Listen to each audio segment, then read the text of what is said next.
Hey, Johnny Roberts, welcome back to another superb episode of your podcast. Everything going all right for you today? It is going so cool, man. I didn't mention this last week, but we became grandparents for the second time a couple Woohoo! weeks ago now. And then beautiful little boy. His name is actually Yay. John. So Yeah. that's kind of cool. And then my other daughter and her husband, they're due should be any day now. So we went from one 3-year old to gonna be three of them here pretty soon. So it's been exciting. We are getting good weather, having excitement with the grandkids, families growing. So it's Oh, been a cool. blessing from God, and everyone's Yeah. healthy. So Well, congratulations. Maybe we should start calling you Grandpa Johnny then.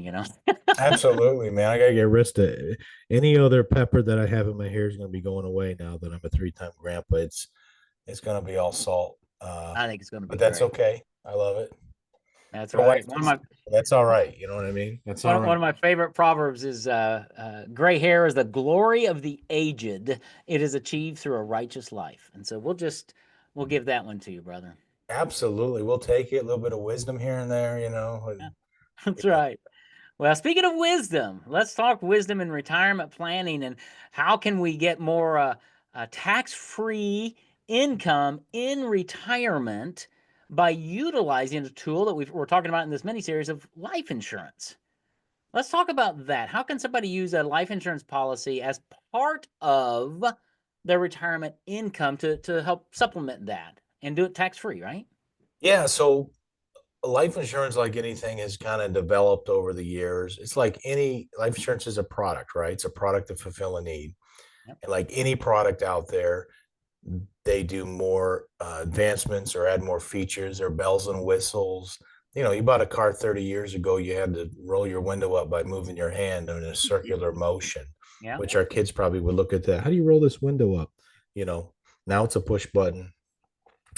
Uh, there was, 8 tracks, or years Yeah. ago it was just AM radio in your. I mean, what's happened over time though, man? Everything's automatic. Blah blah blah. You can do all this kind of stuff. Same thing with insurance products. Yeah. So, insurance products can be used literally now to help supplement your retirement, and that's a big thing that we talk to a lot of people about. Is how can I make this work to give me more tax free money during retirement to go along with what I have? Right. And what's cool is, and we talked last week about the different kinds, whole life, term, and universal life. Generally, this is where universal life might come into to play. And once again, this isn't for everybody, Right. but it depends on your need and what you're looking to do. And because it's tax free, man, it gives you a nice option to fall back on of money that you maybe need to withdraw when you're retired that isn't going to affect your tax bracket, your social security taxes, or any of those type of things. So it's phenomenal because you can basically borrow against yourself, policy loan against the old money within it, okay, to draw funds out tax free. And what's cool is when you do a universal life, there's all these different types of premiums, but bottom line is there's a minimum premium, which basically is I just want the insurance, right? It's not going to build a lot of cash value. It's going to run the policy for 28 years. I'm cool with that. So there's a minimum premium. Then there's a premium that's like, hey, I want this thing to go like my whole life, right? All the way to 100 years old or whatever it is. There's that kind of premium. There's also what's called like a guideline or even a higher premium than that, which is now going to build interest. And most of them are, if you're doing the index universal, are based on how index strategies like the S&P and things perform. So you participate in the growth of how those markets do, those indexes do. But if they go down, you don't lose any of your cash value. Okay. Yep. So the IRS gives you like a guideline. If you have $100,000 policy, this is the maximum you're allowed to fund into this policy for it to be able to stay tax free. Yep. Okay. So if the regular premium is $100, the maximum you might be able to do is like $240. I'm just throwing that out Yeah. there. Numbers. Okay. Yeah. So I'm overfunding for the insurance. So that money will build up tax free and grow interest rates based on like the S&P 500. The one that we have, just as a little tidbit, ours got 12% interest last year on an annual statement every during the course of the monthly anniversary into our policy. 12%. That's going to be tax free. Now, is it like that every year? No, because the S&P performed really well. But Right. if that ever drops negative, there's usually some kind of small guarantee 0.25 or something like that on it or whatever, but you're always going in a positive way as you fund this policy. So the cash value is growing and growing. So I've got my death benefit, which I know is tax free, which by the way is generally increasing with the cash value. So Mm-hmm. if you pass away, the family, you can set it up to where your family will get all the cash value you have plus the original death benefit. If I decide to pull that money out down the road through policy loans, it's tax free to me. Yeah. And the money I have in there is still making interest. Okay. So those are all really cool features of how you can utilize this to supplement or do purchases or whatever it is during retirement. So you don't have to touch the taxable money that you may have. And you can supplement all those things with money that's not going to affect any of your other Medicare premiums or Social Security or Yeah. whatever it may be. A lot of very wealthy people, if you look this up, use life insurance Yeah. to generate tax free money down the road. What's another benefit? Oh, by the way, if you're 40 years old and you buy this and you want to take money out at 52 for something, guess what? There's no penalty like the Right. IRS does for an IRA or something. You know, got to wait till 59 and a half. You can access those funds through the loans and thing whenever they build up, Yeah. right? So uh, there's no penalty for taking money out of it like there is for other features. So, Right. and we run these reports, which are really, really cool.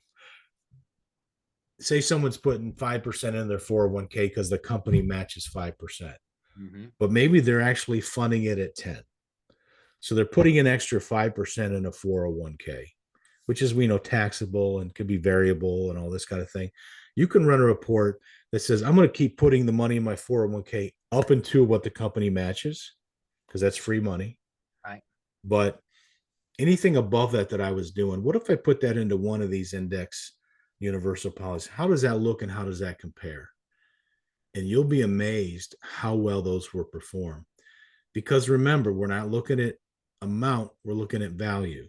Yep. So $100,000 in a 401k is really worth, if you were to call them up and say, hey, give me all my money, you're going to get, could be anywhere from 70 to 80,000 or depending on your tax bracket, right? Right. But $100,000 in index universal life, as you begin to pull that out, it maybe it's really worth $100,000, That's right. you know. Yeah. And $90,000 in index universal life is actually worth more than $100,000 in like a traditional IRA. Why is that? Because once again, this 100,000 is all taxable. This 90 is not. Yeah. So you can't look at amount. You got to look at value and utilizing another thing that's out there to help supplement your retirement. Yep. Okay. So sometimes people will take a single premium when they're older. They got this money sitting in the bank getting 0.02% or whatever. What if I put that one premium into like a life insurance policy? Mm-hmm. How will that look? So it's like a single premium. I'm just going to dump it in there and let it go from there. You've turned that money into still tax free growth, as well as giving yourself a big death benefit on top of that. Yeah. So there's all kinds of ways to fund these, run illustrations, look at different numbers. Once again, it may not be for you or for everybody, but it's worth taking a look at to see if it fits. It's one of the puzzle pieces you need into your retirement puzzle. Now, it's one of the other things with income, and man, we need to probably do a whole nother episode on this one. So, uh, if you have your money in a IRA, you have to take required minimum distributions at a certain period of time, right? And Absolutely. if you don't need that money because you're pretty set up, you could use that money for your RMD money and fund an insurance policy for your children, grandchildren, maybe to pay for their college as a way to build your legacy while you're living. I mean, there's so many. There are so many fun things you can do with life insurance as part of a retirement plan, a legacy plan that most people never think of. But this is what the super wealthy have done. The Rockefellers have done this for generations, right? I mean, lots of people do it. It's just that the common man like us, nobody talks to us about this. And I know you understand it at a deep level. And that's why I just encourage people to A, get a copy of your book, read that, but sit down, talk with Johnny, Grandpa Johnny, as we call him. Sit down and talk with him and see where life insurance may fit into yours, whether it's yours to help build some tax-free income in retirement as a part of your plan. Maybe it's using it to facilitate a legacy down the road for Johnny's new grandkids. Maybe he should take out a policy on them. Would that make sense? Well, it depends, right, on what the future looks like. But it's just it's a tool that is so useful in so many ways, especially when you think about the tax-free benefits of it. It's almost Johnny too good to be true. Oh, it's really cool. And talking about kids and grandkids, a lot of people start these education plans that are tax deferred. If you're using for education, there's no taxes and all that kind of Yeah, thing. What if you could? We've run illustrations before with like some of these insurance policies that you can start on a little kid. We're not talking about necessarily the purpose of the death benefit, right. but for the cash value purposes. And guess what? You don't have to use the money for education. It's still tax free no matter how you do it. And a lot of times they'll do better in these education plans that different states or whatever have for people. It's amazing. So there's a whole bunch of possibilities, but it you got to look at everything with insurance as an investment, not a Yeah. bill, Yep. right? I'm investing in my family's security in case I pass away. I'm investing to add features for my retirement. I'm investing money in that. I'm not just spending money. If Right. you look at it as a bill, you'll be able to cancel it just like you would anything else. But if you That's look right. at it as an investment in any of those scenarios, it changes your whole mindset of what it's about. Yeah. It's funny, Johnny. I mean, in the investment, when you make an investment, you expect a return, right? So, and I'm not a math major, right? So forgive me for my simple math, but let's say somebody took out a policy and it was $100 a month is the premium for that policy, and let's say the death benefit was $250,000. Okay, tell me if I'm wrong. Tell me if I'm right on this because I'm thinking through this. $100 a month times 12 months a year is $1,200, and let's say you paid on that for 60 years. That's $72,000 that you're going to pay into that policy, and then you die Absolutely. Yeah. and they give you and your heirs $250,000 because that was the death benefit. So if you take the 250 minus the 72, you got some big number like 190 $80,000 of return. I look at things like that on life insurance. It's like that's a really good return, and it's safe and it's guaranteed because it's a contract, and there's so many other things you can do. Did I kind of do that right?